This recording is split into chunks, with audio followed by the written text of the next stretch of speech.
Hello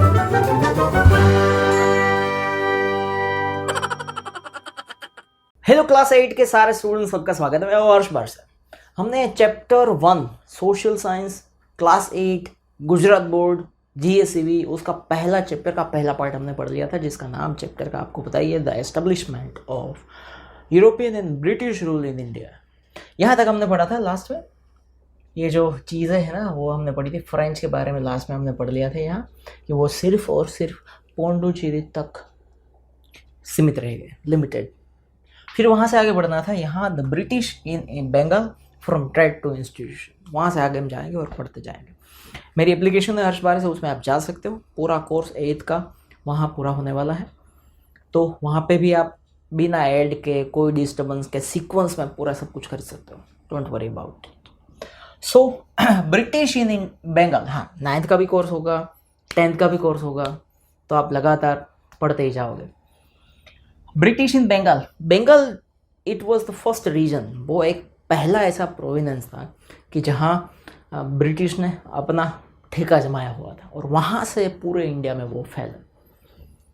trade से लेकर, मतलब आए थे ट्रेड करने के लिए, फिर अपना इंस्टीट्यूशंस, अपनी संस्थाएं, अपनी कंपनी, अपनी फैक्ट्री, अपना रूल जमाना शुरू कर दिया। British built the first factory, पहली फैक्ट्री कहाँ उन लोगों ने एस्टेब्लिश करी? ट्रेडिंग सेंटर जिसे कहा जाता है, बंगाल में पहली फैक्ट्री बंगाल में शुरू करी 1651 में। सेकंड पॉइंट देखो, 1717 की बात है, 1717 की बात है। वहाँ का एक बहुत ही बड़ा नाम था राजा का, एम्पेरियर लिखा तो फारूक शियार। क्या नाम था? फारूक शियार। उन्होंने देन मतलब ब्रिटिशर को अलाउड किया। 3 स्टेट, आज के मतलब उस समय का एक ही स्टेट हुआ करता था। 3 स्टेट आज के मतलब बंगाल, आज का बिहार, आज का उड़ीसा, इन तीनों को मिलाकर उस समय का पूरा बंगाल प्रोविंस बनता था।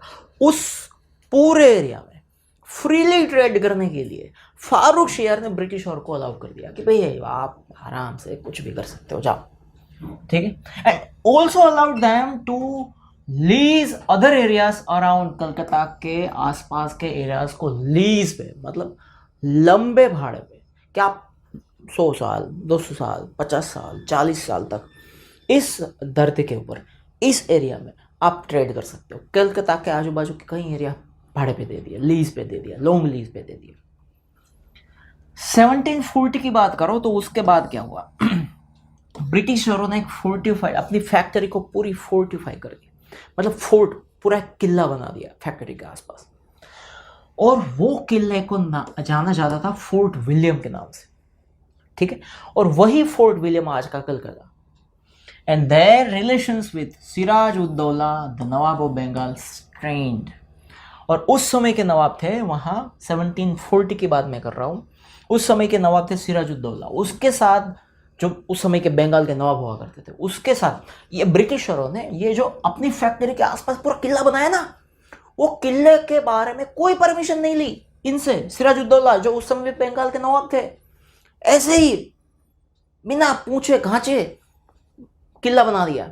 सिराज उद दौला के साथ संबंध उसके बिगड़ गए, रिलेशन बिगड़ गए। तो सिराज उद दौला ने क्या करा? इनवाइड, मतलब अटैक कर दिया। किसके ऊपर? फोर्ट विलियम, जो फैक्ट्री के आसपास किला था ना, उसके ऊपर। कब? जून 1756 में।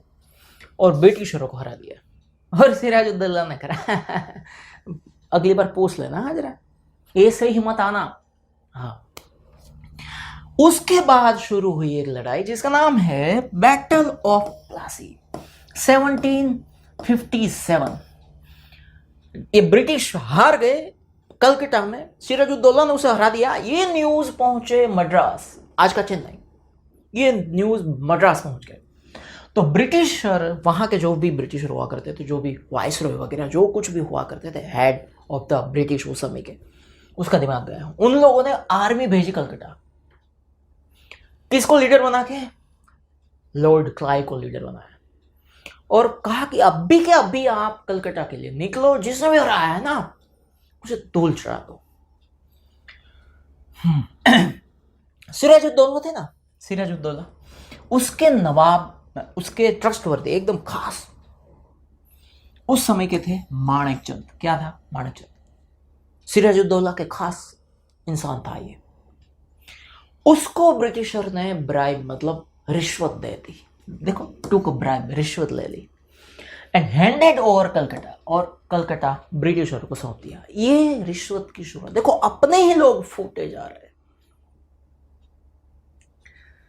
ब्रिटिशर्स ने resorted to diplomacy in which bribery was predominant. यहां से शुरुआत हुई थी। देखो, यहां से ये लांच रिश्वत की बात, रिश्वत दो और सामने वाले दुश्मन के जो आदमी है उसको अपना बना लो। ये जो डिप्लोमेसी है ना, ये जो पूरी परंपरा शुरू करी ना, वो यहां से शुरू हुई। They got the support. फिर तो नवाब के जो कमांडर इन चीफ थे, मतलब आर्मी के जो main head, commander in chief जिसे कहा जाता है, जिसका नाम था मीर जाफर, ब्रिटिशर्स ने उसको भी रिश्वत दे के, हाँ, ठूस ठूस के मुंह में साले अपनी ओर ले लिया। कुकड़े को, किसको अपनी ओर ले लिया? मीर जाफर को। सबसे पहले मानाचंद को अपनी ओर ले लिया, जो सिराजुद्दौला का खास माना जाता था। फिर कमांडर इन चीफ जो था सिराजुद्दौला का, मीर जाफर, उसको भी अपनी ओर ले लिया और उसे प्रॉमिस करी, पैसे तो दिए होंगे, और प्रॉमिस करी, बेटा मीर जाफर, हाँ, यदि ब्रिटिशर मतलब हम जीत जाते हैं ना, तो तुझे सिराजुद्दौला को हराकर तुझे नवाब बनाएंगे हम बंगाल का।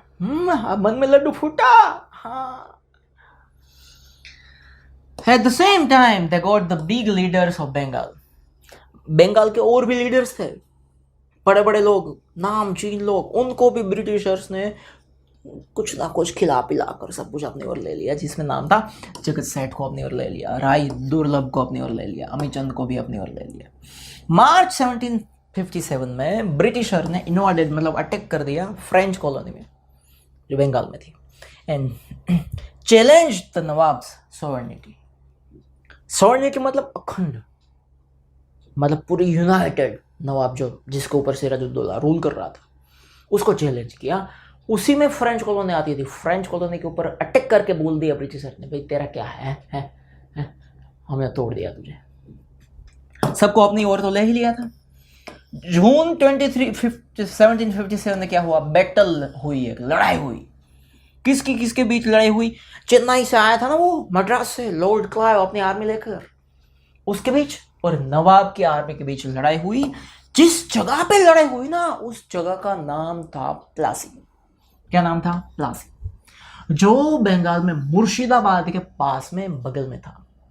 वहां लड़ाई हुई।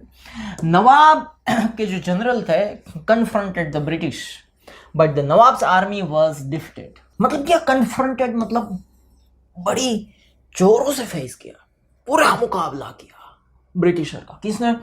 सारे जनरल्स, ऑफिसर्स ने। बट नवाब की जो आर्मी थी ना, वो हार गई। क्यों हार गई? Due to Mir Jafar's betrayal. Betrayal का मतलब होता है दगा। हाय दगा बाजर, बेवफा निकला ना ये मीर जाफर वाह, इसलिए नवाब की आर्मी हार गई। मीर जाफर को अगला नवाब बना दिया गया, जैसे प्रोमिस कर दिया ना ब्रिटिशर ने, ये तेन हम नवाब बनाएंगे।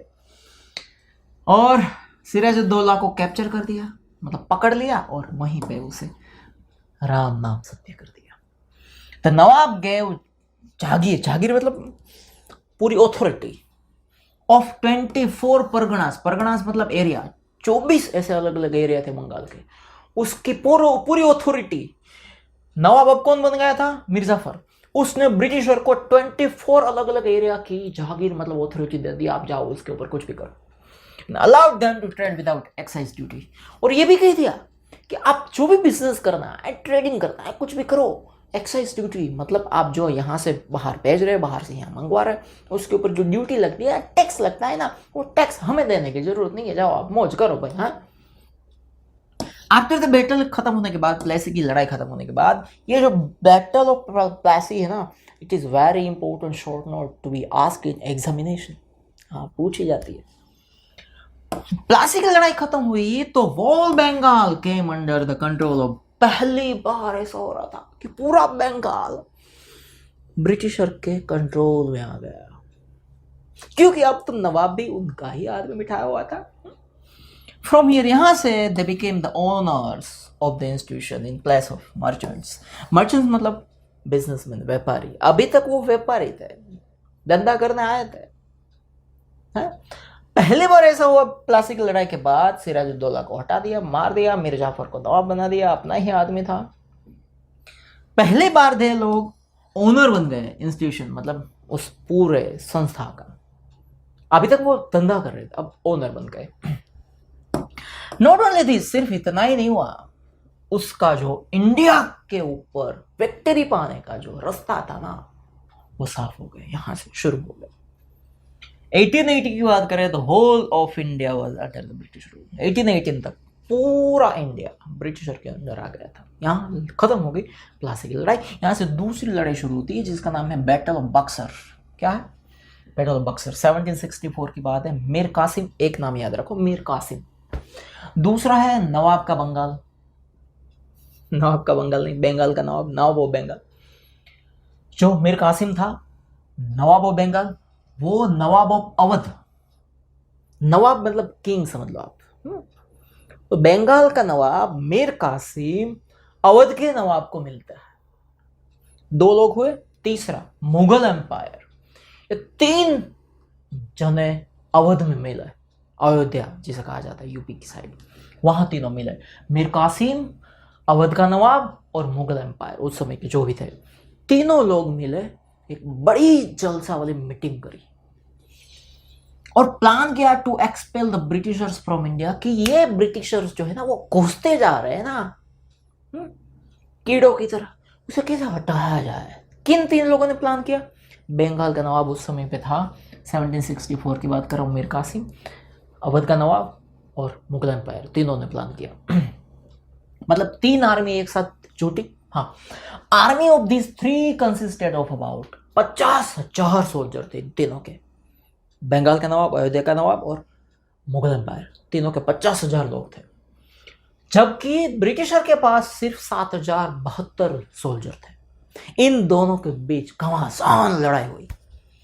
बैटल ऑफ बक्सर 1764 अक्टूबर 22 में लड़ाई गई।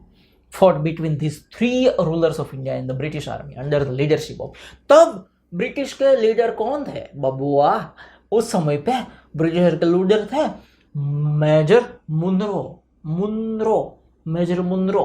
बक्सर की लड़ाई किन किन के बीच हुई, ऐसा सवाल आ सकता है तो आप बोल सकते हो। मीर कासिम जो बंगाल का नवाब था, nawab of Awadh and Mughal empire, तीनों की आर्मी 50,000 लोग थे, जबकि ब्रिटिशर के पास 7,072 और उसका लीडर था ब्रिटिशर का मेजर मुनरो।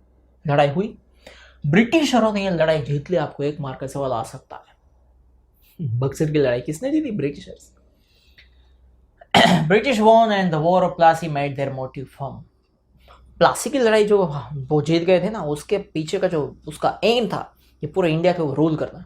वो बक्सर की लड़ाई भी जैसे जीत ली ना, वो एम फिक्स हो गया कि अब तो हम इंडिया के ऊपर रूल करेंगे। There was no one in India, अब तो इंडिया में ऐसा कोई रह ही नहीं गया था जो इन लोगों को चैलेंज कर सके, ब्रिटिशरों को। वो डिफीटेड द तीन स्ट्रॉन्ग रूलर्स को हरा दिया था। मीर कासिम, बंगाल, अवध के राजा एंड मुगल एम्पायर, तीनों को हरा दिया था। Battle of Buxar gave the British the civil rights of Bengal. अब बंगाल में सिविल राइट्स मिल गए। किसको? हाँ, ब्रिटिशर्स को। बंगाल, बिहार और उड़ीसा तीनों के सिविल राइट्स मिल गए। मतलब क्या हुआ? They became the masters formally, whereas the administrative responsibility rested with nawab. Civil rights का मतलब क्या होता है कि आप सीधी सी बात समझ लो, जो भी लोगों के पास से जो भी टैक्स आते हैं ना, वो टैक्स अब सीधा ब्रिटिशर के पास जाएगा।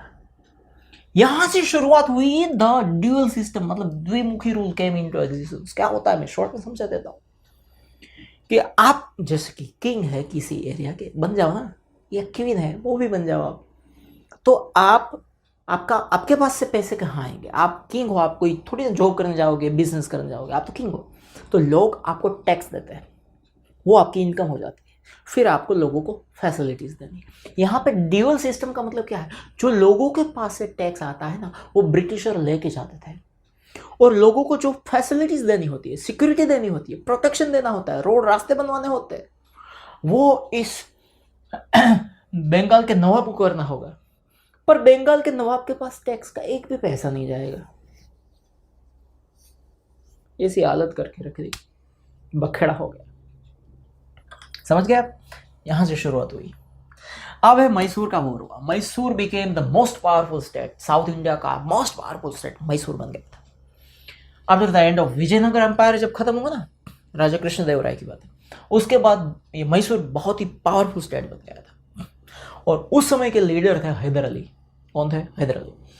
हैदर अली ने अपने सोल्जर्स को यूरोपियन स्टाइल में ट्रेन किया था। पूरी ट्रेनिंग यूरोपियन, उस समय के यूरोपियन सोल्जर्स को जो ट्रेनिंग जिस तरह से दी जाती थी ना, वैसे ही ट्रेनिंग दी गई। And equipped them with arms. Arms का मतलब है हथियार पूरे, हाँ, सब वेपन्स दे दिए गए कि आप लड़ो किसी के सामने, किसी के भी सामने, हार मत मानना। British became concerned about Hyder Ali. Concern मतलब चिंता में आ गए ब्रिटिश, यार हैदर अली के पास तो यार बहुत ही इक्विप्ड, मतलब वेपन्स वाला है, ट्रेनिंग वाला है, सोल्जर से क्या करेंगे हम वहां जाकर। और हैदर अली का growing power and Hyder Ali का पावर मतलब ताकत, ऑथोरिटी मतलब सत्ता, दोनों बढ़ रही थी। हैदर अली चारों ओर हंगामा मचा रहा था और इसीलिए ब्रिटिशर को ये चिंता करनी पड़ी कि हैदर अली के पास जाएंगे कहीं हल्दी हमें ना लगानी पड़ जाए। देयरफॉर इसलिए 4 मैसूर वॉर हुए। किस किस के बीच? मैसूर के राजा के बीच और ब्रिटिशर के बीच। कब हुए? 1767-69 एक, 80-84 2, 1992 3 और 79 में लास्ट वॉर हुआ। 4 मैसूर वॉर हुए थे। याद रखना, पूछा जाता है एग्जाम में कितने मैसूर वॉर हुए थे। ससुरा 4 हुए थे। कब कब हुए थे नहीं पूछेंगे। फर्स्ट 2 बैटल्स, पहली 2 लड़ाई जो थी ना 67-69 80-84 की 2 लड़ाई, वो Hyder Ali and the other 2, पहली 2 लड़ाई हैदर अली और ब्रिटिशर इन दोनों के सामने हुई थी। दूसरी 2 लड़ाई, 4 हुई ना टोटल, दूसरी 2 लड़ाई जो थी वो हैदर अली का पावरफुल सन जिसका नाम है टीपू सुल्तान, उनके बीच और ब्रिटिशर के बीच हुई थी। पहली 2 लड़ाई हैदर अली खुद लड़ा था ब्रिटिशर के सामने, फिर दूसरी लास्ट की 2 लड़ाई टीपू सुल्तान ब्रिटिशर के सामने। फर्स्ट मैसूर वॉर का कोई रिजल्ट ही नहीं आया था। हैदर अली का डेथ हो गया 1782 में, मतलब दूसरी लड़ाई लड़ते लड़ते। तो सेकंड मैसूर वॉर जो है वो कंटिन्यू रहा था। टीपू सुल्तान जुड़ गया होगा।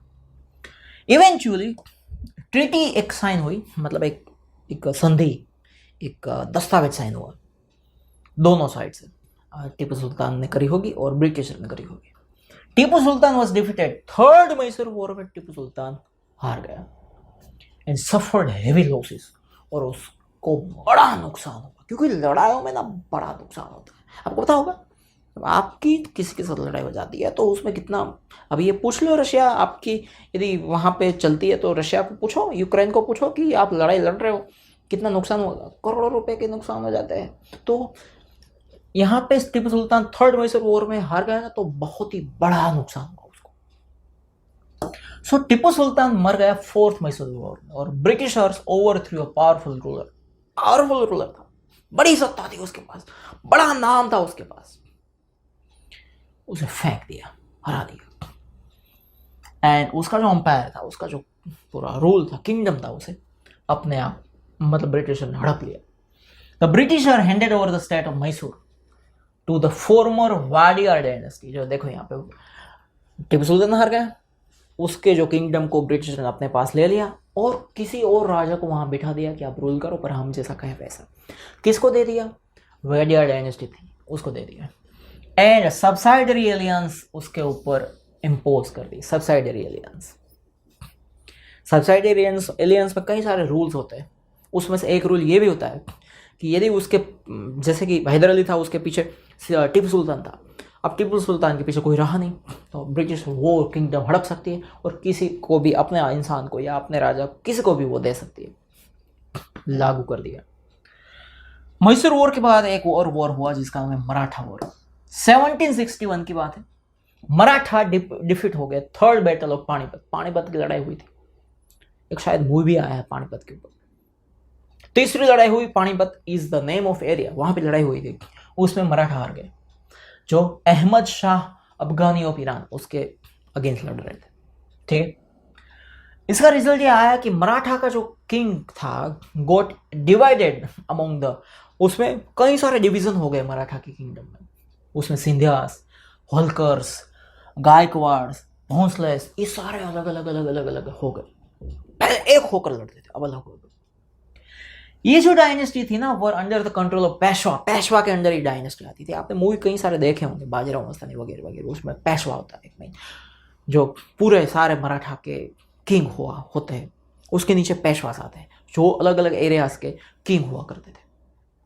ठीक है, पेशवा मतलब supreme minister, main head of the Kings. Peshwas headquarter, उसका हेडक्वार्टर पुणे में था, आज का जो पुणे, वहां पे देवर कई सारे वॉर्स लड़े गए मराठास और ब्रिटिश के बीच, कई सारे लोग वॉर। एक treaty of Salbai, Salbai is the name of area, एक एरिया का नाम है, एक शहर का नाम है, छोटा शहर। वहां पे एक ट्रीटी, एक संधि, एक दस्तावेज साइन किया गया।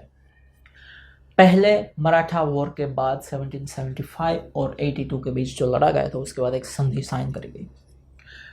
उसमें ये डिसाइड करा गया, ब्रिटिशर और ये मराठा ने ये डिसाइड करा to return each others territories, कि भाई मराठा लोगों ने जो ब्रिटिशर की टेरिटरीज मतलब एरिया हड़प लिया है वो उसे वापस कर दे, ब्रिटिशर्स ने जो मराठाओं का एरिया हड़प लिया है वो उसे वापस कर दे। इस ट्रीटी को कहा जाता है treaty of Salbai. Salbai is the name of city, वहां पे साइन हुआ। बस नो वन वाज डिफीटेड, इसलिए कोई किसी को हरा, मतलब कोई हारा नहीं, साइन हो गई, दोनों अपने अपने एरिया जिसके भी हड़प लिए वो वापस करते। सेकंड मराठा वॉर हुआ 1803-1805 के बीच। वेल्लेस्ली तब वहां पे था ब्रिटिशर की ओर से, उन्होंने authority of the British Maratha के ऊपर, मराठा को हरा कर, दूसरे से मराठा वॉर में हरा कर उसके ऊपर ब्रिटिशर खुद की अथॉरिटी, सत्ता लागू कर दी मराठाओं के ऊपर। ये वॉर के साथ टेरिटरीज ऑफ, इस वॉर के साथ ये दूसरे मराठा वॉर खत्म हुआ, उसके बाद उड़ीसा, आगरा जो अभी की यूपी में है आगरा, और दिल्ली, ये तीनों, उड़ीसा, आगरा और दिल्ली, तीनों ब्रिटिशर के अंडर आ गए, कंट्रोल में आ गए।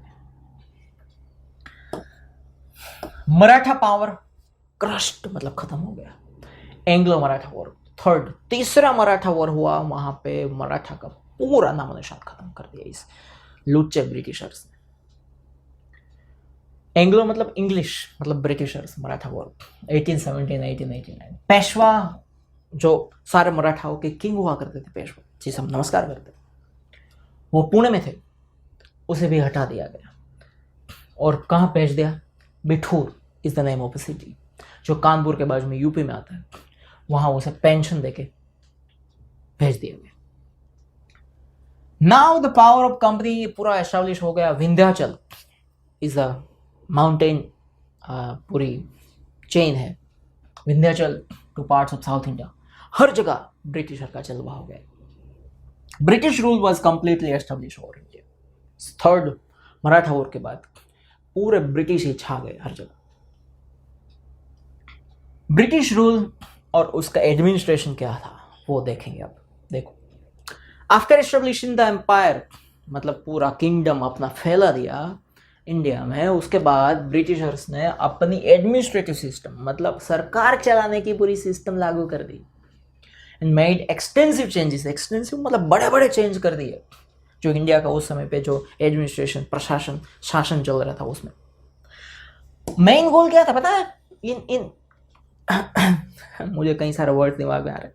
ये लुच्चे ब्रिटिशर्स के मेन एम क्या था कि इंग्लैंड को रीच बनाना था। They did not want India to be rich, India to be prospered. No, उसे यही दिमाग में आता था क्या, इंग्लैंड को कैसे रिच बनाया जाए, बाय एक्सप्लोइटिंग इंडिया इकोनॉमिकली, पैसों से लूट लो सब कुछ, जो भी रिसोर्स है इंडिया के सब भेज दो इंग्लैंड और इंग्लैंड को रिच बनाओ। बड़े लूटेरे, ब्रिटेन्स ऑफ कैरेबियन नहीं, Britain's of England. Thus the new administrative system was for protecting, और नई एडमिनिस्ट्रेटिव सिस्टम जो आई, प्रशासन में आया, शासन चलाने का जो रीत रिवाज आया उनका, उसमें ब्रिटिश इंटरेस्ट, मतलब ब्रिटिश को फायदा पहुंचे ना, उसके रिगार्डिंग था, rather than working for welfare of the Indian people, के फायदे के बारे में, उसका भला हो उसके बारे में कुछ नहीं सोचना है। They established the structure of modern administrative system, modern नई सिस्टम लाए वो। गवर्नमेंट स्ट्रक्चर कैसा था, देखो एक के बाद एक हम देखते जाएंगे।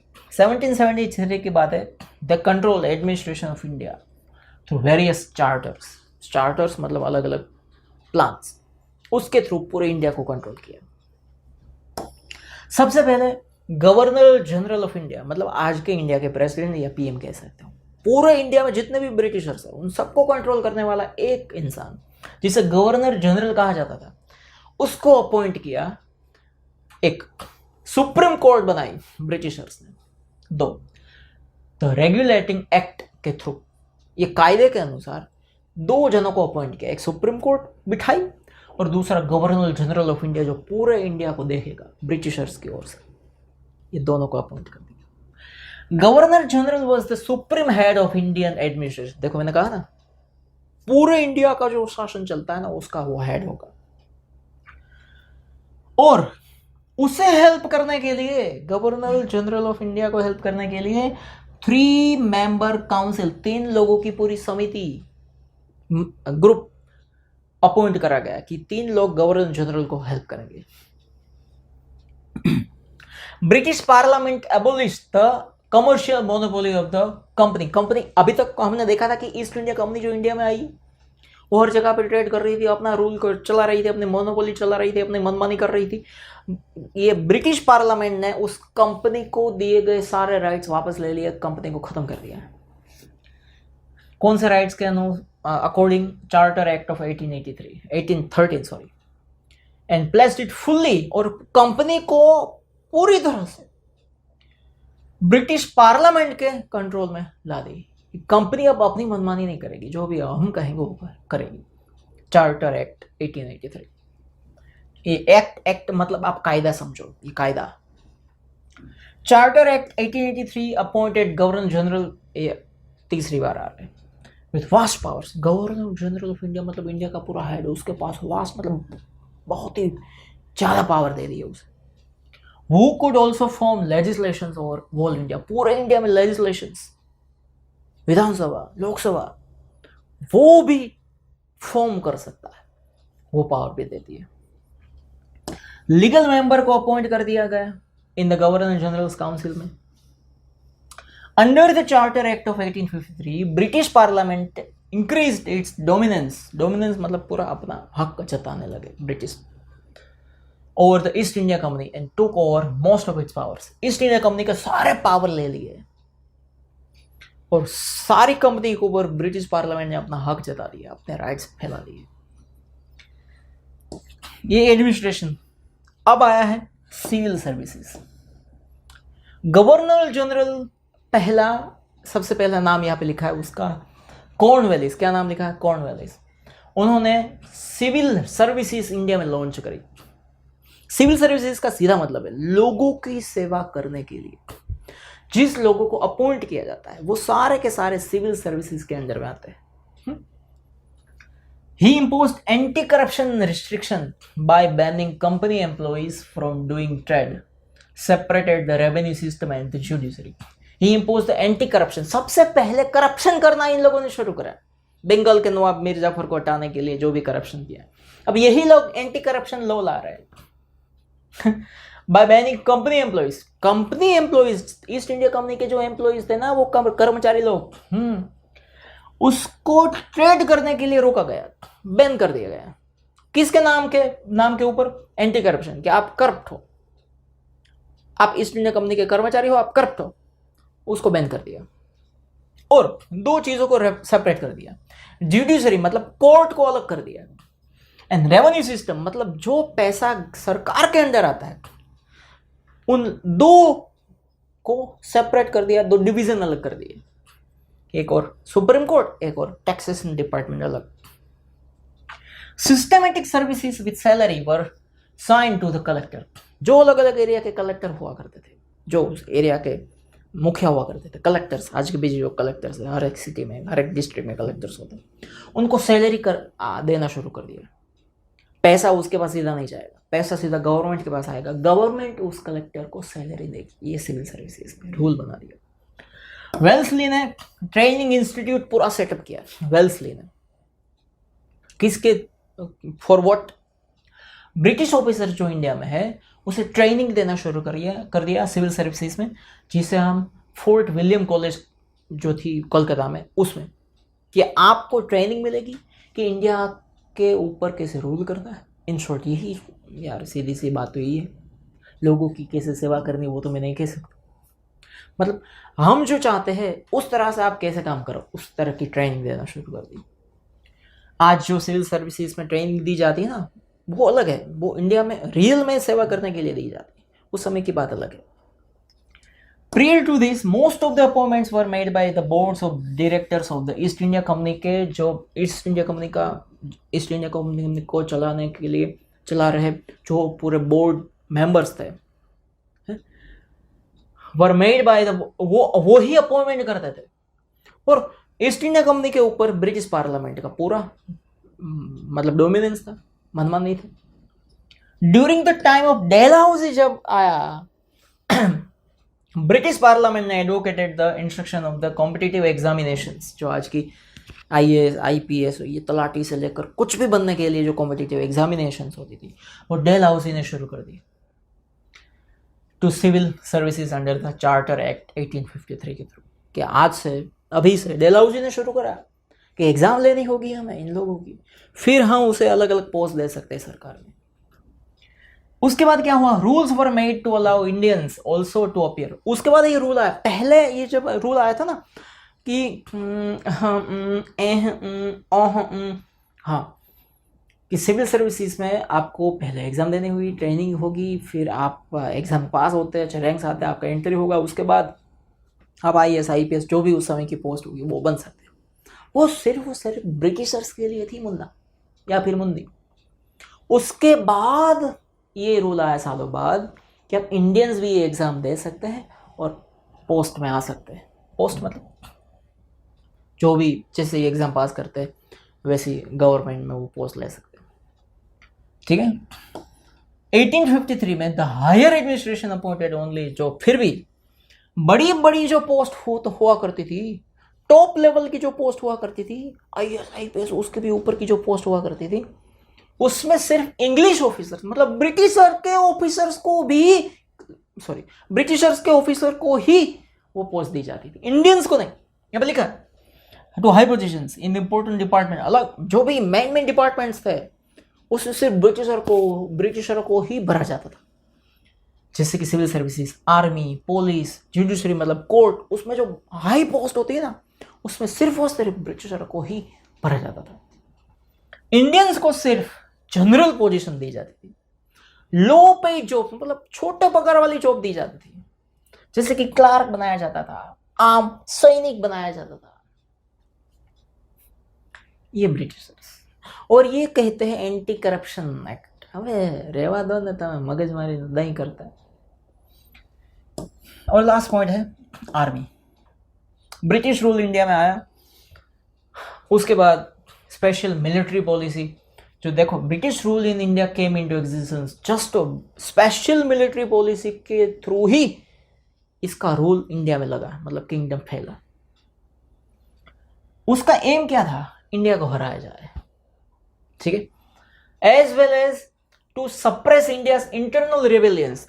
इंडिया के अंदर जो राजा थे, वो राजा के एक दूसरे के थ्रू जो दुश्मनावट थी ना,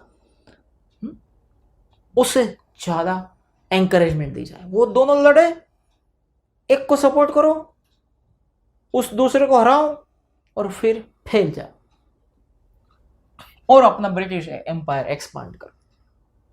दोनों को लड़वाओ और अपना काम निकालो। दे वर सक्सेसफुल इन दैट, वही कर रहे थे ये। कई सारे इंडियंस ने ज्वाइन करी कंपनी के आर्मी सोल्जर के थ्रू। अब RRR में भी देखो कई सारे इंडियन सोल्जर है उसमें। Only the British could become high, army में भी हाई ऑफिशियल पोस्ट पे, मेन पोस्ट पे तो ब्रिटिशर को ही रखा जाता था। Indians could be hold position higher than, सूबेदार बनाए जाते थे बस आर्मी में। The soldiers received regular monthly salary, उसे दी जाती थी, ठीक है। फिर पुलिस देखो, British police force was important as the army जितनी इंपॉर्टेंट थी उतनी पुलिस फोर्स भी इंपॉर्टेंट थी। It was started by governor general Cornwallis ने शुरू करा था। पुलिस सिस्टम शुरू करने वाले ब्रिटिश में कौन थे? कॉर्नवेलिस, नाम याद रखियो। He replaced the traditional Indian feudal police department. Feudal police department पूरा था, जो राजाओं ने बनाया वो पुलिस डिपार्टमेंट था, जो कभी कभी राजाओं की मनमानी करते थे पुलिस वाले। वो पूरी फ्यूडल पुलिस डिपार्टमेंट उसने हटा दिया और ट्रेडिशनल और अपने खुद की पुलिस सिस्टम लागू कर दी। Modern police department district level पे डिस्ट्रिक्ट सुपरिटेंडेंट को, मतलब DSP, district superintendent of police, DSP, उस डिस्ट्रिक्ट लेवल पे पोस्ट दे दी, लगाया उसे। दे स्टार्टेड पुलिस स्टेशन शुरू कर दिए अलग अलग एरियाज में, और हर एक पुलिस स्टेशन एक फौजदार मतलब सब इंस्पेक्टर को पोस्ट कर दिया, नियुक्त किया। एक एक गार्ड होते थे हर एक विलेजेस में। Even in the police force British को ही हाई पोजीशन दी जाती थी और इंडियंस जो थे उसे सिर्फ कांस्टेबल मतलब सिपाही बनाया जाता था। छोटी पोजीशन पे इंडियन को रखा जाता था। उसके बाद है जुडिशरी मतलब कोर्ट सिस्टम। जुडिशरी सिस्टम शुरू करने वाला इंडिया में कौन था? Warren Hastings. Supreme court of India establish हुई रेगुलेटिंग एक्ट 1773 के थ्रू। ब्रिटिश एस्टैब्लिश दो तरह की कोर्ट बनाई, एक जुडिशरी मतलब कोर्ट ही होता है यार। दो तरह की कोर्ट बनाई, एक सिविल कोर्ट और एक क्रिमिनल कोर्ट, जिसमें क्राइम होता है, ब्लडशेड होता है, खून खराबा, ये सब होता है, वो क्रिमिनल। बाकी इसने मेरी जमीन हड़प ली, ये वो सब, तलाक लेना है, वो सारे सिविल कोर्ट्स में केस जाते हैं। कॉर्नवेलिस ने कई सारे चेंज कर दिए इंडिया की जुडिशियल सिस्टम में। 4 प्रोविडेंस कोर्ट्स शुरू करी, establish civil courts in each district. हर एक जिले में एक civil court under the chairmanship of a district जज। हर एक जिले में एक सिविल कोर्ट, और उस सिविल कोर्ट का जज डिस्ट्रिक्ट जज होता है। Civil courts were established over district courts, whereas the courts of the registrar, taluka courts were established under the district court. जो देखो एक पूरा डिस्ट्रिक्ट है, जिला है, उसमें एक कोर्ट है, उसके नीचे जो तालुका होते हैं, छोटे छोटे शहर, और तालुका के नीचे भी छोटे छोटे गांव आते हैं, वो तालुका लेवल पे भी तालुका कोर्ट शुरू कर दी। ठीक है, civil courts were establish over district court के थ्रू सिविल कोर्ट्स को एस्टेब्लिश किया। जब registrar court and taluka courts को हर एक डिस्ट्रिक्ट कोर्ट के अंडर तालुका लेवल पे एस्टेब्लिश करा। जजेस वर रिफर्ड टू एज मुंसिफ। जजेस को क्या कहा जाता था? मुंसिफ या फिर अमीन, क्योंकि वो इंडियन थे। हाउएवर द इंडियन जजेस को सिर्फ लोअर लेवल की कोर्ट में ही नियुक्त किया जाता था, पोस्ट दी जाती थी। ठीक है, they form the same law for all. हर एक के लिए एक जैसे लॉ लागू किए। तो यहाँ पे इंडियन जज को क्यों लोअर लेवल के जज के अपॉइंट करते थे, उसे वो अपर लेवल पे क्यों नहीं लेके जाते थे?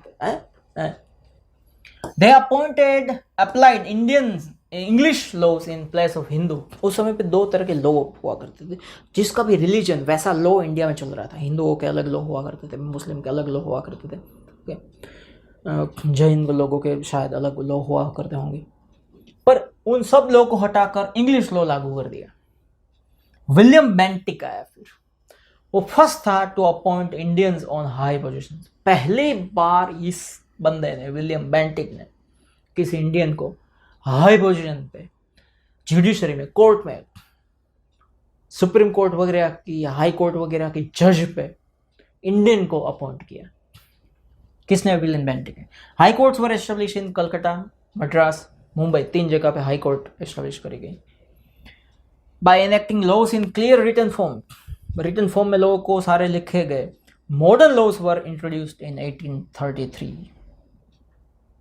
British government thus established the rule of law in India। पूरे इंडिया में ब्रिटिशर्स ने अपने रूल को अप्लाई किया, अपने लॉ को अप्लाई कर दिया। And adopted a policy of uniform law. Uniform law मतलब एक जैसे लॉ सबके लिए, वो एस्टेब्लिश कर दी। Law did not make discrimination caste, religion, class, आप कौन से जाति के हो, कौन सी लैंग्वेज बोलते हो, कौन सा धर्म फॉलो करते हो, उससे कोई लेना देना नहीं है, सबके लिए समान लो। भेदभाव नहीं करता था ये लोग, डिस्क्रिमिनेशन नहीं होता था, होता ही था पर यहाँ पे लिखा है। Doors of the court, court के दरवाजे सबके लिए खुले थे, जनरल पब्लिक के लिए। Although the British administration was a modern, वो एकदम मॉडर्न थी, मॉडर्न, RN है यहाँ पे, M नहीं है। उसका पर्पस क्या था कि ब्रिटिश एम्पायर इंडिया में मजबूत होना चाहिए। देखो आया ना चंगुल में। So the Indians could not take the enough advantage, भारतीयों को उतना फायदा नहीं होता था ये सिस्टम के through. The British dealt arbitrarily against the Indians through these laws, ये laws के थ्रू ब्रिटिशर्स जो थे वो हमारे साथ अच्छे से पेश नहीं आते थे, वो खुद की मनमानी करते थे। That is why an atmosphere of mistrust, अविश्वास का पूरा एटमोस्फेयर फैल गया इंडियन के अंदर and by the British rule के अंदर। और यहाँ चैप्टर खत्म हो जाता है। यहाँ पे लास्ट में लिखा भी है, इसमें जो पूरा कैलेंडर आया ना 16, 17, 18, ये वो सिर्फ आपको आपके जानकारी के लिए पूछा नहीं जाता। यहाँ पे दो चीज़ें हैं, नो दिस मैंने लास्ट में रखी थी, बीच में आती है। प्लासी जो है वो ओरिजिनल उसका नाम था पलाश, ब्रिटिश उसे प्लासिस प्रोनाउंस करते थे, प्रोनाउंस। देयर वर पलाश, पलाश मतलब खाखरो केसुडो जिसे हम कहते हैं, होली के त्यौहार में हम उसे देखो। Colour was prepared from the petals of flowers of this trees, ये पलाश के जो फ्लावर्स है उसके कलर, उससे कलर प्रिपेयर करा जाता है और उस कलर को हम होली में खेलते हैं, वो है प्लासी। और दूसरा एक जानने लायक है, 1857 की बात है, देयर वर 2,65,900 इंडियन सोल्जर थे आउट ऑफ टोटल 3,11,400 कंपनी की आर्मी में। कंपनी की आर्मी में टोटल 3,11,400 सैनिक थे, उसमें से इंडियन 2,65,900 इतने सैनिक थे बस। यहां से आगे पूरी एक्सरसाइज है, उसका एक वीडियो अलग से बनेगा। चैप्टर यहाँ पे ख़त्म हो गया और इस चैप्टर के ख़त्म होने के बाद हम सेकंड चैप्टर में अब जाएंगे और एग्ज़ाम आते आते पूरा कोर्स ख़त्म होगा मेरी एप्लीकेशन में, हर्ष भारत है, प्ले स्टोर, ऐप स्टोर, कोई भी हो, यू कैन डाउनलोड।